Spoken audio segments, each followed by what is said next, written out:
우리들이 갖는 내적인 갈등과 어려움 속에서 우리가 늘 생각해야 될 것이 있다면 나는 과연 누구인가 하는 자기 정체성에 대한 확인이라고 생각을 합니다. 왜냐하면 사람은 자기 정체성에 의해서 움직여지기 때문에 그런 것입니다. 자기 스스로를 쓸모없게 여기는 사람이라면 자기를 귀하게 여기지 않기 때문에 함부로 삶을 살아갈 수밖에 없다라는 것이죠. 그러나 아무리 갈등이 있고 흔들려도 나는 소중한 사람이야, 나는 세상에 속한 사람이 아니고 바로 하나님께 소속된 사람이야, 이런 마음을 가지고 사는 사람은 세상에서 흐트러지지 않고 견고한 삶을 살게 되는 것입니다. 한번 이렇게 해봅시다. 나는 소중한 사람입니다. 나는 하나님께 소속된 사람입니다. 네, 그것을 귀하게 여기는 게 참 중요하죠.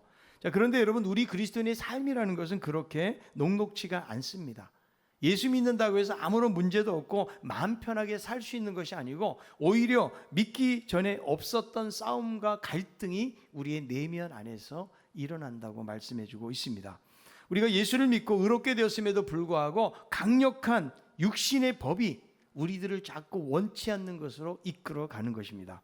그러나 그렇다고 해서 우리 그리스도인의 삶이 늘 죄에게 실패하고 넘어지고 탄식과 절망 속에서만 살아가는 것을 의미하는 것은 아닙니다. 비록 육신의 법이 우리를 몰아가지만 그러나 더 강력한 성령의 법이 우리를 이끄신다고 말씀해주고 있는 것입니다. 그래서 그리스도 안에 있으면 수많은 죄 가운데 여전히 매여 있어도 그 죄로 인해서 정죄함을 받는 것이 아니고 결코 정죄함이 없다라고 말씀해 주는 것이죠. 여러분, 죄에 대해서 정죄함을 받지 않는다는 것은 무엇을 말하는가 하면 죄에 대해서 버림을 받거나 심판을 받지 않는다는 것을 의미하는 것입니다. 그리스도 안에 있으면 결코 정죄함이 없나니 로마서 8장 1절에 이렇게 말씀하고 있는 것이죠. 그래서 이 탁월한 설교자였던 로이드 존즈 목사님은 이 로마서 8장을 그리스도인의 성화에 대한 장이 아니고 거룩한 삶에 대한 그런 장이 아니고 그리스도인의 안전에 대한 장이다, 이렇게 말씀을 했습니다. 주님을 믿음으로 의롭게 되었으므로 더 이상 이제 우리들은 죄인 취급받지 않고 영원히 하나님의 보호하심, 하나님의 인도하심 속에 있게 된다는 것이죠. 이제는 그리스도 안에 있는 생명의 법이 죄와 사망의 법에서 우리들을 해방했기 때문에 더 이상 죄에 매이거나 사망에 매이는 삶을 살지 않게 된다고 말씀해주고 있는 것입니다.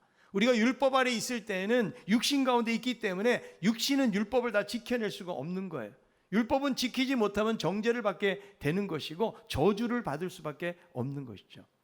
그래서 인간 스스로 해결할 수 없기 때문에 하나님께서 자신의 아들을 육신의 모양으로 보내셔서 그분이 대신해서 우리의 죄값을 담당하게 하셨고요, 이제는 우리를 구원하시고 그리스도의 사람이 되게 하셨다는 거죠. 그래서 이제 우리들은 세상에 속하고 육신에 속한 자들이 아니고 이제는 그리스도 안에 속하고 그리고 성령께 속한 사람들이 된 것입니다. 여러분, 소속이 달라지면 이제는 따르는 것도 달라지게 되는 것이죠.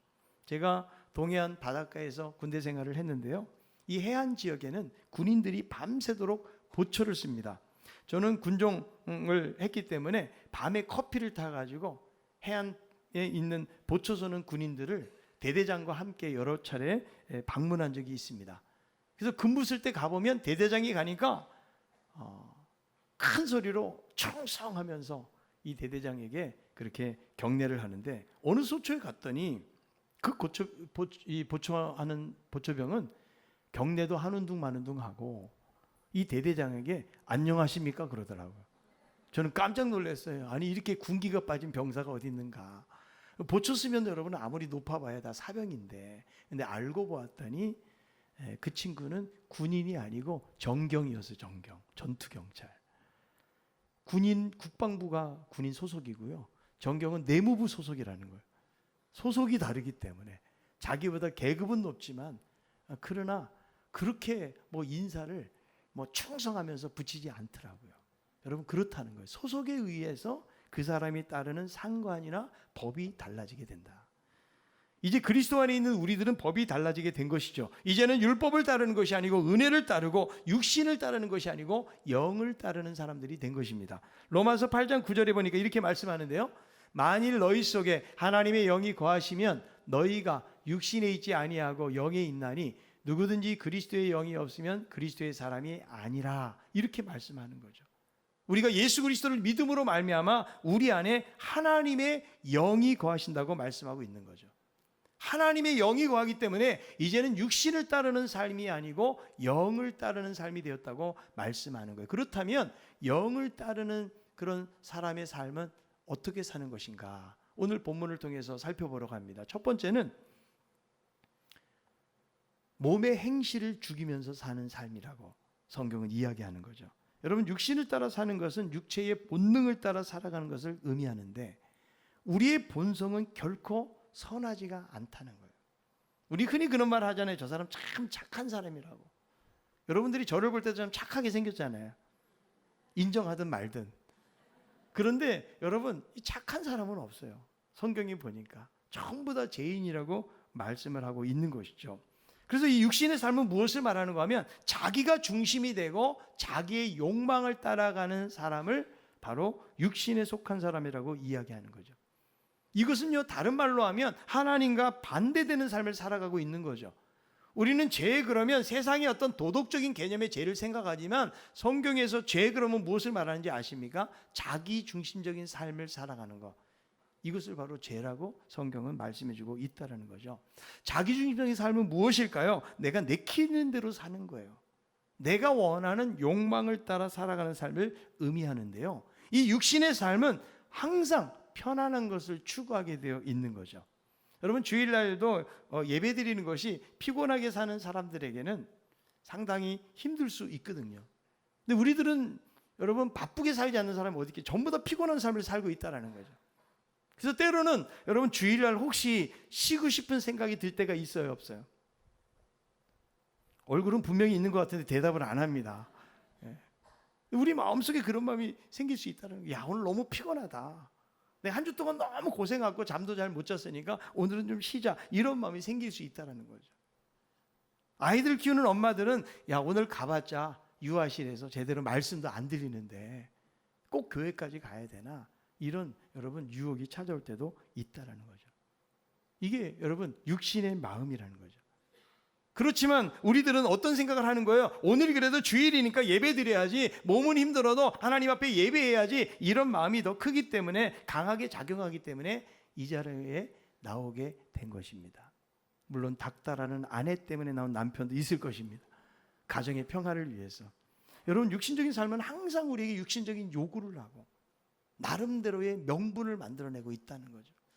교회 안 나가게 되는 거, 거기에 대한 우리는 여러 가지 많은 이유들을 만들어 가지고 교회를 안 나가게 된다는 거죠. 여러분, 삶 속에서 여러 가지 갈등에 봉착하게 될 때에 우리가 어떤 말씀을 생각해야 되는가? 오늘 로마서 8장 12절 13절에 있는 말씀이에요. 그러므로 형제들아, 우리가 빚진 자로되 육신에게 져서 육신대로 살 것이 아니니라. 너희가 육신대로 살면 반드시 죽을 것이로되 영으로서 몸의 행실을 죽이면 살리니. 자, 여기에 보니까 우리가 빚진 자라고 이야기하고 있다는 거예요. 사도 바울도 로마서 1장에서 빚진 자라는 말을 하고 있거든요. 바로 채무자라는 거예요. 하나님의 풍성한 사랑을 받았기 때문에 이것을 변제하고 갚아야 될 의무가 우리에게 있다는 거죠. 우리가 어떻게 하나님의 사랑을 갚을 수가 있겠어요? 성경은 이렇게 말하는 거예요. 우리가 빚진 자이기 때문에 이제는 육신대로 살지 말아라. 너희들이 육체의 본성을 따라 살아가게 되면 성경은 뭐라고 이야기합니까? 반드시 죽게 된다라고 말씀해주고 있다는 것이죠. 여러분, 하나님을 반대해서 자기의 육신을 쫓아가면 그 사람은 죽는 거예요. 여러분, 지옥에 가는 방법이 뭔지 아십니까? 그냥 가만히 있으면 돼요. 세상에서 악한 죄를 지었다고 지옥 가는 것이 아니고요. 하나님을 반대하고 멀리하고 자기의 욕망과 자기의 욕구를 쫓아서 살아가는 삶, 그 사람이 지옥에 간다고 성경은 이야기해주고 있는 거죠. 우리 그리스도인들은 이미 자신의 정과 욕심을 십자가에 못 박았다라고 말씀해주고 있는 거예요. 그런데 육신대로 사는 것은 무엇을 말하는 거예요? 다시 옛날로 돌아가겠다는 것을 의미하는 거예요. 베드로전서 4장 3절이 이렇게 말씀합니다. 너희가 음란과 정욕과 술 취함과 방탕과 향락과 무법한 우상 숭배를 하여 이방인의 뜻을 따라 행한 것은 지나간 때로 족하도다. 여기 보니까 음란, 정욕, 술 취함, 방탕, 향락, 무법한 우상 숭배, 이것은 이방인들의 삶이라는 거예요. 근데 저는 이 말씀을 읽을 때마다 지나간 대로 족하도다라는 거예요. 너희가 그리스도 예수의 사람이 되었는데 여전히 육신대로 행하고 산다면, 아니 지나간 대로 이미 족하지 않니? 이미 이방인들처럼 허망한 삶을 살지 않았니? 그런데 왜 여전히 육신의 삶을 살고 있는 거냐? 이렇게 말씀하고 있다라는 것이죠. 어거스틴은 이런 말을 했어요. 우리의 의지가 왜곡되어서 유욕이 생겼고, 유욕을 계속 따름으로 버릇이 생겼으며, 버릇을 저항하지 못해서 필연이 생기게 되었다. 자, 이게 되게 어려운 말 같지만 이게 무슨 말인가 하면, 우리의 마음이 왜곡이 되니까 육적인 욕심이 찾아온 거예요. 그리고 욕심을 따라 행동을 하다 보니까 이것이 뭐가 된 거예요? 습관이 돼가지고 더 이상 어찌할 수 없는 필연에 빠지게 되었다는 거예요. 여기서 어거스틴이 무슨 말을 하는가 하면 습관의 폭력이라는 말을 사용하고 있다는 거예요. 여러분, 우리들은요 이미 믿고 있음에도 불구하고 죄의 법이 강력하게 우리 안에서 역사를 하는 거예요. 그래서 육신대로 살게 하는데 그것이 바로 습관의 폭력이라는 거죠. 이 죄라는 것은요 관성의 법칙이 적용이 되는 거예요. 한 번 죄를 짓잖아요. 여기서 멈추는 것이 아니고 계속 그 죄를 짓고 싶어하는 충동과 마음이 우리 안에서 일어나게 된다. 그래서 우리가 거기에 대해서 날마다 돌이키고 저항하지 않으면 육신대로 살아갈 수밖에 없다라는 거예요. 18세기 대각성 부흥운동가이면서 탁월한 청교도 신학자 존 오웬이라는 사람이 죄 죽이기라는 책을 썼어요. 어떻게 우리가 죄를 죽이면서 살아갈 것인가? 본문 말씀에 몸의 행실을 죽이라는 말이 바로 그 말이에요. 바로 죄를 죽이라는 그 말인 것이죠. 사도 바울은 이런 고백을 합니다. 날마다 내 자신을 쳐서 복종시킨다는 거예요. 육신의 마음을 복종시킨다는 말을 하고 있는 거예요. 그리고 어떤 고백을 합니까? 나는 날마다 죽는다라는 고백이 바로 그런 고백이라고 말할 수가 있는 것입니다. 골로새 3장 5절에 이렇게 말씀합니다. 그러므로 땅에 있는 지체를 죽이라. 곧 음란과 부정과 사욕과 악한 정욕과 탐심이니 탐심은 우상 숭배니라. 여기에 보니까 땅에 있는 지체를 죽이라는 거예요. 몸의 행실을 말하는 거예요. 바로 육신적인 그 본성을 말하는 거예요. 바로 죄의 습성을 말하는 거예요. 이거를 어떻게 하라? 죽이라고 이야기하는 거예요. 여러분, 어떻게 하면 죄를 죽일 수 있을까요? 내가 금욕적으로 산다고 금식을 하고 고행을 하고 자기 몸을 고통스럽게 한다고 해서 죄가 죽는 것이 아니에요. 여러분, 이 금욕적인 방법은요 우리 몸을 괴롭게 하면 안 돼요. 이 몸은 아무것도 잘못한 것이 없다고요. 우리 안에 있는 본성이 잘못된 것이지 우리 신체는 잘못한 것이 하나도 없다라는 것이죠. 이 죄를 죽이는 방법은 내 노력에 달려있는 것이 아니고 성령을 의지하고 성령을 따르는 삶에 달려있다. 자, 갈라디아서 5장 16절에 있는 말씀입니다. 내가 이르노니 너희는 성령을 따라 행하라. 그리하면 육체의 욕심을 이루지 아니하리라. 그래서 여러분, 성령을 따르면 죄가 자연스럽게 소멸이 되는 거죠. 성령은 우리 안에 정욕을 태우는 거예요. 강팍하고 돌 같은 마음을 제거시켜 주는 거예요. 성령은 우리의 육신의 헛된 욕구에서 벗어나게 만드는 거예요. 성령이 역사해야 죄에서 멀어지게 되는 것이죠. 그래서 우리가 날마다 구해야 될 것은 무엇인가 하면 성령의 충만함을 구해야 돼요. 여러분, 하루를 살아가면서 우리가 어떤 기도합니까? 우리는 그 일상에 필요한 기도는 많이 해요. 하나님 이것도 주시고 저것도 주시고 늘 기도하죠. 그러나 여러분, 그것이 채워진다고 해서 우리의 삶이 승리하는 삶이 되는 것은 아니라는 거예요. 성령의 충만함을 구해서 성령께서 우리의 생각과 마음을 통제하시고 다스리시고 성령의 붙잡힌 바 되게 될 때에, 그럴 때 죄를 이기게 될 줄로 믿습니다. 그런데 여러분, 죄를 죽인다고 해서 물론 완전히 뿌리 뽑지 못해요. 그러나 성령과 그리스도의 은혜가 개입이 되면 어떤 죄라도 맞상대할 수가 있다는 거예요. 여러분, 사람의 육신은요 늘 죄짓는 쪽으로 마음이 흘러가게 돼 있는 거예요. 그래서 우리는 긍정적인 생각보다는 자꾸 부정적인 생각을 많이 하는 거예요. 왜 우리가 미래에 대해서 여러분 걱정하는 것입니까? 뭐 이루어지지 않은 일인데도 불구하고 우리는 대부분 현실보다 훨씬 더 어렵게 생각을 하는 거예요. 여러분, 사람을 볼 때도 내가 이 사람 어떻게 축복할까, 그런 마음보다는 그 사람이 잘못하는 게 눈에 잘 보여요. 그래서 그런 은사는 없는데 지적의 은사를 받아가지고, 그죠? 그 사람에 대해서 좀 축복하고 도와주고 섬기고 사랑하고 이런 마음보다는 우리 마음속에 왠지 부정적인 마음으로 흐르게 될 때가 많이 있다는 거예요. 그래서 관계 속에서 우리가 좋은 관계를 이루지 못하는 이유는 뭐냐면 육신 안에서 솟아나오는 생각을 조차 살기 때문에 그런 거예요. 그러다 보니까 우리의 감정의 좌우가 되는 거예요. 감정의 기복이 심한 거예요. 어쩔 때는 막 이 사람을 위해서는 모든 거 다 줄 것 같다가도 어쩔 때는 이 사람 전혀 살고 싶지 않고 쳐다보기도 쉽지 않은 그런 여러분 자리에 빠지게 될 때도 많이 있다라는 것이죠. 그래서 이 죄가 우리 안에 발 디딜 틈을 주면 안 되는 거예요. 여러분 다윗이요 전쟁터에 나가지 않았어요. 낮잠을 즐겼습니다. 그리고 저녁에 한가로이 옥상을 거닐다가 거기서 누구를 봅니까? 목욕하는 아름다운 여인을 보게 돼요. 그 여인을 범하고 자기의 사랑하는 부하까지도 죽게 만드는 그런 일이 일어났다라는 거죠. 그러니까 죄는 여러분 언제 역사하는가? 편안하고 긴장감이 떨어질 때, 무언가 여러분들이 성취를 경험했을 때, 야 이제 다 됐구나 라고 할 때, 그럴 때에 마귀는 역사한다는 거예요. 베드로전서 5장 8절에 있는 말씀이에요. 근신하라 깨어라 너희 대적 마귀가 우는 사자같이 두루다니며 삼킬 자를 찾나니. 여러분 이 말씀 보면 얼마나 무시무시합니까? 마귀가 우리 눈에 보이지는 않지만 근신하라, 자기를 잘 컨트롤하고 그리고 깨어있으라. 그렇지 않으면 지금 삼킬 자를 찾기 위해서 마귀가 돌아다닌다라고 성경은 말씀해주고 있다는 거예요. 여러분 요셉이요 날마다 잠을 자자고 요청하는 보디발의 아내의 유혹을 어떻게 뿌리칩니까? 그는 늘 하나님의 임재의식 가운데 있었어요. 내가 어찌 하나님 앞에서 죄를 범할 수 있겠느냐라고 하면서 그 자리에서 도망쳤거든요. 이게 여러분 최고의 상책이에요. 유혹이 많은데 가가지고 주여 도와 주시옵소서. 우리 남자들이 룸사롱에 가서 주여 저 예쁜 여자 안 쳐다보게 하여 주시옵소서. 그 말이 안 되는 거예요, 여러분요.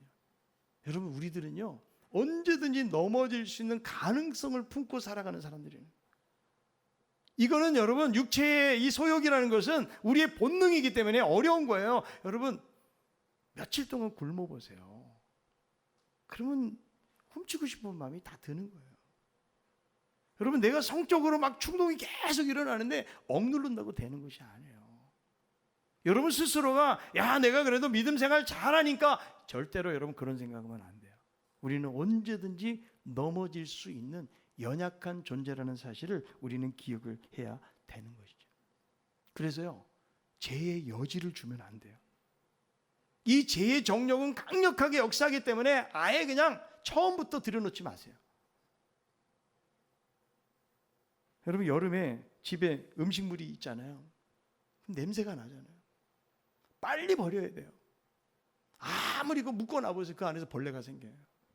그러니까 좋은 방법은 뭐냐면 음식물이 생기는 대로 그냥 갖다 버리는 거예요. 그래서 아예 생기지 않도록 미연에 방지하는 것이 중요하다는 거죠. 여러분 최근에 주목받는 것이 뭐 예방의학이라는 것이.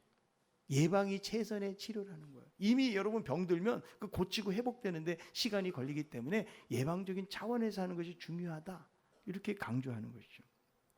인간은 약하기 때문에 조금 틈만 나면 죄를 지으려는 속성이 발동을 하는 거예요.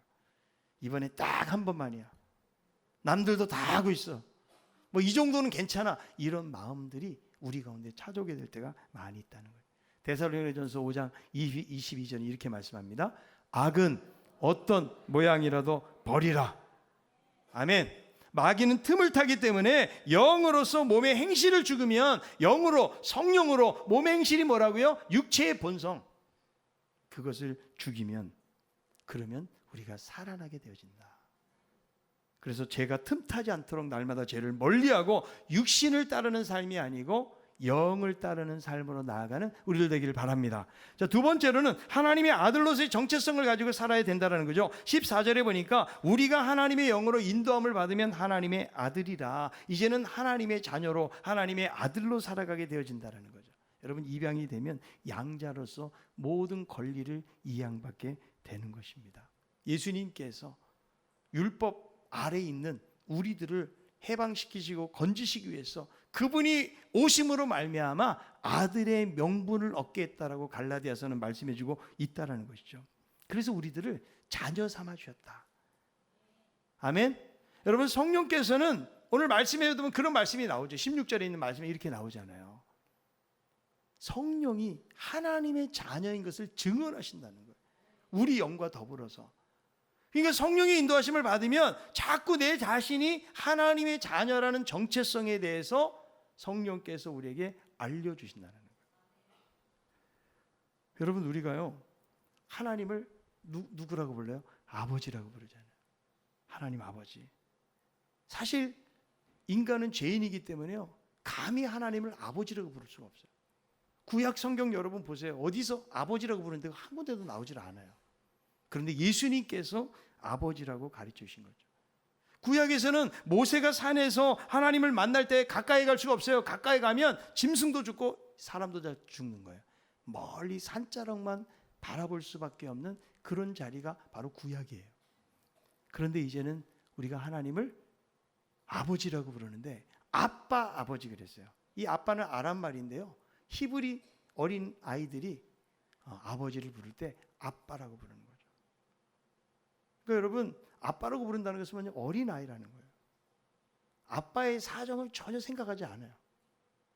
아빠가 지금 사업에 부도날 지경이 있는데도 불구하고 아빠 장난감 사다 줘야 돼. 아빠 이거 해줘야 돼. 그것이 관계라는 거죠. 우리들도 하나님을 아빠라고 부른다는 것은 그것은 얼마나 하나님과의 관계가 친밀한지를 우리에게 보여주고 있는 거예요. 여러분, 삶에 어려움이 있습니까? 그럴 때마다 아빠 하나님을 부르세요. 아멘. 하나님 아빠.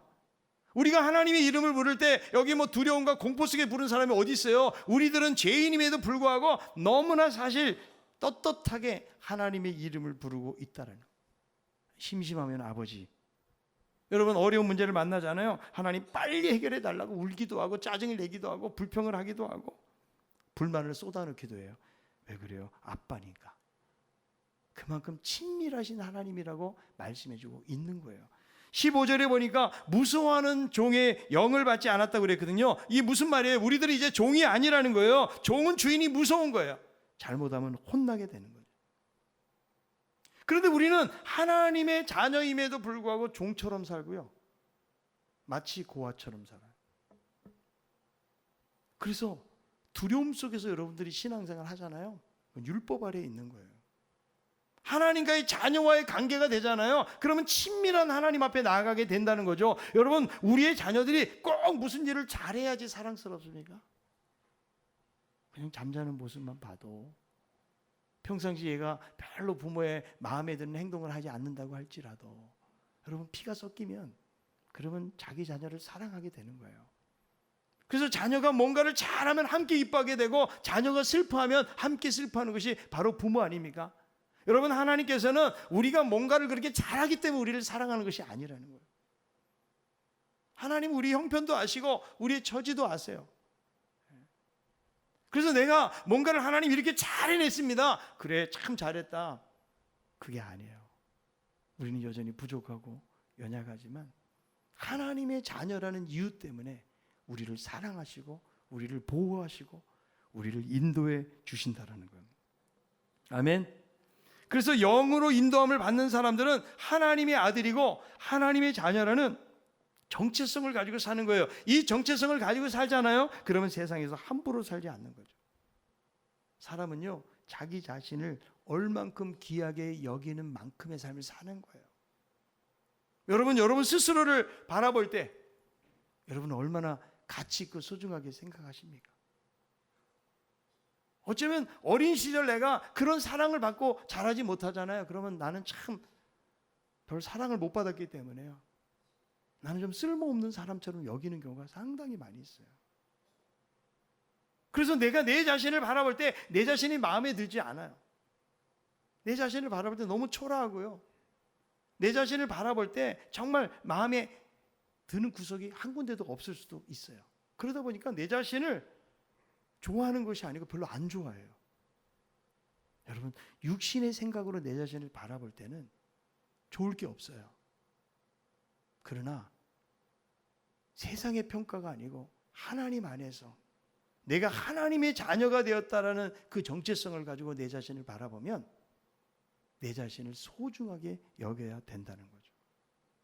여러분, 세상에 나가서 행동할 때 왜 우리에게 두려움이 있나요? 왜 우리가 주눅이 들고 왜 겁을 먹습니까? 내 뒤에서 나를 후원해주고 나를 받쳐주는 사람이 없기 때문에 그래요. 여러분, 그런 사랑을 경험한 사람들은요, 세상에 나가서도 당당하게 살아갈 수가 있는 것이죠. 여러분, 성경은 우리에게 뭐라고 말씀하십니까? 세상을 창조하신 하나님께서 우리의 든든한 백이 되시고 우리의 아빠가 되셔서 우리들의 삶을 인도해 주신다. 우리를 응원하고 계시는 거예요. 여러분, 그 하나님의 사랑을 경험하고 그 하나님의 사랑을 생각하는 사람은 세상에서 함부로 살아갈 수가 없다. 그래서 끊임없이 성령은요, 우리 영으로 더불어 우리가 하나님의 자녀라는 사실을 우리 안에서 증언시켜주고 있다는 거예요. 어느 진화론자가 평생 진화론 주장하다가 나이 들어서 회개하고 예수를 믿게 되었어요. 그런데 자신이 그렇게 열심히 진화론을 주장했던 그 낭비한 생애를 후회하면서 적은 글이 있어요. 나는 사람이 동물로부터 진화해왔다는 이 이론을 학술적으로 그 나름대로 자신 있게 가르치기도 하고 많은 책을 내고 설명도 했다. 그런데 한 가지 꺼림직한 것은 동물원에 가서 원숭이를 볼 때마다 내 기분이 이상했다. 어떻게 저 원숭이가 내 조상인가? 어쨌든 원숭이가 조상이라는 생각에 한심하고 묘한 감정이 들었다.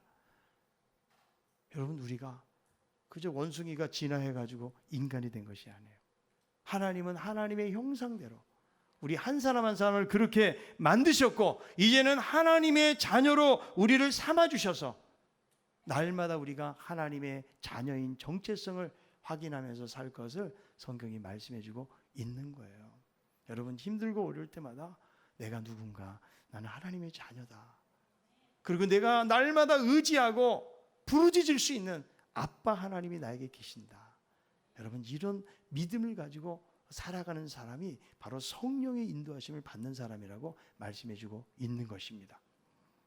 세 번째로는 하나님의 상속자로 고난을 이기는 삶을 산다고 이야기합니다. 하나님의 자녀라면 이 세상에서 하나님과 가까이 지내는 그런 특권으로 끝나는 것이 아니고요, 그분의 상속자가 된다고 이야기해요. 자, 로마서 8장 17절에 있는 말씀 읽어봅니다. 자녀이면 또한 상속자 곧 하나님의 상속자요 그리스도와 함께하는 상속자니 우리가 그와 함께 영광을 받기 위하여 고난도 함께 받아야 할 것이니라. 여기에 보니까 상속자라고 말씀해주고 있거든요. 엄청난 신분의 사람이 된 거예요.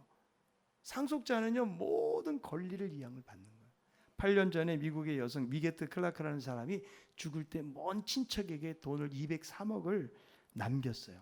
60살의 티모시 그레이라는 이 남자는 유산을 상속받았음에도 불구하고 노숙 생활을 하다가 결국은 한 철도역에서 저체온증으로 얼어 죽었거든요. 여러분, 얼마나 안타까운 사실입니까? 이렇게 수백억의 유산이 남겨져 있는 것도 모른 채 이 사람은 노숙 생활하다가 얼어 죽었다는 거예요. 여러분, 만약에 여러분들에게 수백억의 돈이 여러분들에게 상속이 되었다 그러면 아마 지금처럼은 안 살 것 같아요. 그러지 않아요? 어딜 가도 막 당당해지는 거죠. 그런데 여러분, 우리에게 약속된 하늘나라가 세상에 어떤 재벌이 남긴 돈하고 과연 비교할 수가 있겠냐는 거예요. 우리는 놀라운 하늘의 영광스러운 기업을 소유하게 된 사람이라는 것을 믿으시기 바랍니다. 그런데 이 사실을 모르고 우리는 정말 거지처럼 살 수가 있다는 거죠. 그런데 이 사람이 나에게 어마어마한 이 돈이 상속된 것을 알았던 거지라면 자기가 못 먹고 못 입어도 그렇게 비참하고 부끄럽게 살 것 같지는 않거든요. 여러분, 거지같이 없어 살아도 초라하게 살아도 상속자라는 것을 아는 사람은 그렇게 살지를 않는 거예요. 뭔가 세상에 대한 태도가 달라지게 되어진다는 것이죠. 그런데 우리의 관심이 이 세상에 있다 보니까 그저 주변 사람들이랑 비교하는 거죠. 나는 왜 이렇게 없이 살까? 나는 왜 이게 하는 것도 잘 안 될까? 나는 왜 이렇게 뭐 되는 일이 없을까? 뭐 이런 생각하면서 비교하다 살다 보니까 그러니까 진정한 만족을 누리지 못하는 거예요. 그런데 중요한 것은 우리에게 엄청난 하나님의 나라가 상속되어져 있다는 사실을 믿고 확신하고 살아간다면 우리의 삶은 달라지게 될 줄로 믿습니다. 고린도후서 6장 10절 근심하는 자 같으나 항상 기뻐하고 가난한 자 같으나 많은 사람들을 부유하게 만들고 그리고 아무것도 없는 자 같지만 모든 것을 가진 자로다. 저는 그것이 바로 그리스도인의 정체성이라고 생각을 해요. 여러분, 지금은 내가 세상에서 별 볼 일 없는 삶을 사는 것 같아도, 그러나 내가 하늘의 상속자라는 이런 믿음을 가지고 살아보세요. 세상에서 여러분 당당하게 살아갈 수가 있는 것입니다. 자, 옆에 있는 분에게 당신은 하늘의 기업을 상속받을 사람입니다. 한 번 더 말합시다. 이번 기회에 밥 한번 사십시오. 여러분, 그게 소망이고 그게 믿음이에요. 그래서 사도 바울은 에베소 성도들을 향해서 이런 기도를 합니다. 에베소 1장 18절. 너희 마음의 눈을 밝히사 그의 부르심의 소망이 무엇이며 성도 안에서 그 기업의 영광의 풍성함이 무엇이며. 하나님, 마음의 눈을 밝혀주세요. 그래서 하나님의 부르심의 소망이 무엇이고 우리에게 얼마나 영광스러운 기업이 준비되어져 있음을 우리가 믿음의 눈으로 바라보지 않으면 안 된다는 거예요. 우리의 마음의 눈이 열려야 돼요. 신앙생활은 우리의 마음의 눈이 열리지 않잖아요. 그러면 이 세상 사람들하고 똑같이 사는 거예요. 그들하고 똑같이 비교하고 똑같이 열등감 갖고, 좀 많이 있으면 괜히 의시되고 없으면 늘 비굴하게 살고, 여러분 이런 삶이 될 수밖에 없다라는 거죠. 여러분, 우리의 목적은 그저 세상에서 잘 되는 것이 아니에요. 세상의 것은 금방 지나간다. 성경은 이렇게 말씀합니다. 보이는 것은 잠깐이요 보이지 않는 것은 영원하다. 우리는 보이는 것을 보는 사람들이 아니에요. 보이지 않는 영원한 소망이 우리 안에 있다라는 거죠. 여러분, 하나님께서 이스라엘 백성들을 출애굽을 했잖아요. 그런데 그들을 곧바로 가나안 땅에 들여버리지 않아요. 40년 동안을 그들을 광야에서 훈련시키시는 거예요. 왜? 하나님의 백성으로 훈련시키시는 거예요. 우리들도 여러분 이 광야 학교를 걸어가고 있다는 거예요.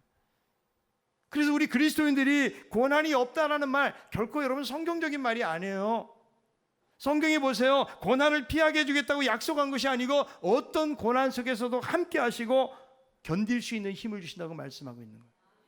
핍박과 박해가 없다라는 것이 아니고 하나님 나라 들어가기 위해서는 많은 고난을 당할 것이라고 말씀해주고 있다라는 거예요. 그래서 우리는 여전히 예수 믿음에도 불구하고 이 땅을 살아가면서 초라하게 살 수도 있고 가난하게 살 수도 있고 병들 수 있고 여러 가지 많은 환난과 시험과 어려움을 당할 수 있지만, 그러나 중요한 것은 성령께서 우리를 붙들어 주신다는 거예요. 야고보서 1장 12절 1장 2절에 있는 말씀이에요. 내 형제들아 너희가 여러 가지 시험을 당하거든 온전히 기쁘게 여기라. 아싸 그러는 거예요. 뭐 할 때? 시험을 당할 때. 약간 미소를 지으라는 말이에요. 온전히 기쁘게 여기라는 거예요. 이것이 어떻게 가능하냐는 거예요. 바로 성령의 인도함을 받는 사람은 어떤 고난 속에서도 하나님 앞에 감사할 수가 있는 거예요. 여러분, 그런 은혜가 우리 모든 성도들에게 있기를 바랍니다. 오늘 말씀 여러분 묵상하는데 그런 말씀이 있더라고요. 너희가 그리스도 재림의 날에 너희가 우리의 자랑이 되고 우리는 너희의 자랑이 된다는 말씀이 있더라고요. 우리가 정말 주님이 오셨을 때에 우리 신강교회 성도들이 저의 자랑이 되는 거예요. 그리고 여러분들도 저에 대한 자랑을 하게 되는, 여러분 그날이 올 때까지 많은 시험과 고난이 있더라도 성령님이 인도하심을 따라 살아가게 되면 그런 고난도 넉넉히 이기게 될 줄로 믿습니다. 여러분, 고난 중에서는 육신적인 마음으로는 너무도 기뻐할 수가 없는 거예요. 그냥 불평하고 원망하고 그리고 슬플 수밖에 없어요. 그러나 성령이 인도하시면 가능하다는 거예요. 자, 사도행전 5장 41절에 있는 말씀이에요. 사도들은 그 이름을 위하여 능력받는 일에 합당한 자로 여기심을 기뻐하면서 공회 앞을 떠나니라. 그 이름을 위해서, 예수의 이름을 위해서 이들이 정말 예수님 십자가 못 박기를 다 도망갔던 겁쟁이들이잖아요. 그런데 성령을 받고 나니까 그분의 이름을 위해서 능력받는 일에 이제 핍박받으니까 야, 내가 이제 진정한 제자가 됐구나, 진정한 사도가 됐구나, 이런 고백을 하면서 그들은 기뻐했다라고 말씀해주고 있다라는 거죠. 여러분, 우리에게 어떤 고난이 온다고 할지라도 기뻐할 수 있는 우리 모두가 다 되기를 바랍니다. 특별히 주님을 위한 고난이라면 여러분 기쁨으로 우리는 감당해야 돼요. 왜냐하면 우리에게 하늘의 놀라운 그 기업이 예비되어져 있기 때문에 그런 거예요. 여러분, 십자가 없이는 부활이 없어요. 고난 없이는 영광도 없는 것입니다. 우리가 성령으로 인도함을 받게 되어지면 우리가 하늘의 상속자라는 사실을 우리는 깨닫게 되어지고 이제는 주님과 함께 어떤 고난까지라도 받게 되리라는 그런 결단을 가지고 나아가게 되는 것입니다. 여러분, 성령의 인도하심을 받는 사람은 몸의 행실을 죽이는 삶을 사는 거예요. 그것이 성령을 의지할 때 가능하다고 말씀해요. 성령의 인도함을 받는 사람은 하나님의 자녀됨에 대해서 분명한 정체성을 가지고 사는 것이고, 성령의 인도하심을 받는 사람은 하늘의 영광스러운 기업이 나를 위해서 준비되어 있다라는 그런 믿음과 소망을 가지고 나아가게 되는 것입니다. 날마다 성령의 인도하심을 받으며 살아가는 우리 모두가 다 될 수 있기를 바랍니다.